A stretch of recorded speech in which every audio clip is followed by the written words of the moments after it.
वाल्मिक कराडच्या पत्नीसह दोन्ही अंगरक्षकांची सीआयडीकडून चौकशी. कराड फरार असल्यानं शोधासाठी पत्नी मंजिल आणि दादा गटाचे जिल्हाध्यक्ष राजेश्वर चव्हाणांकडे विचारपूस. संतोष देशमुख हत्या प्रकरणी कराड आरोपाच्या घेऱ्यात.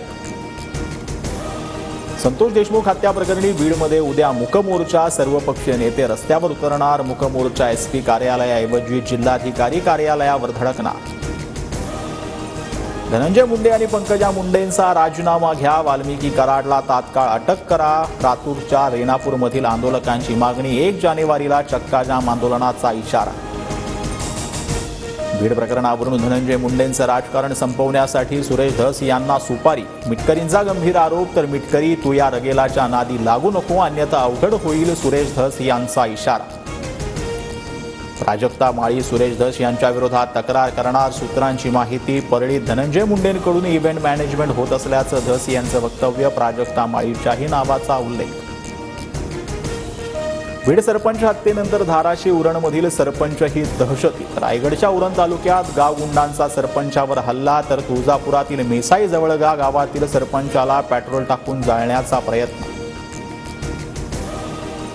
साताऱ्याच्या कराडमध्ये गोळीबार. गोळीबारात अल्पवयीन मुलीसह 2 जखमी. पूर्ववैमनस्यातून गोळीबार झाल्याची प्राथमिक माहिती. हल्लेखोर सुरेश काळे रेकॉर्डवरील गुन्हेगार. क्रीडा मंत्री दत्तात्रय भरणे नॉट रिचेबल. मनासारखं खातं न मिळाल्यानं भरणे नाराज असल्याची चर्चा. सहकुटुंब परदेशात गेल्याची माहिती. भरणेंनी अद्याप मंत्रिपदाचा पदभारही स्वीकारला नाही.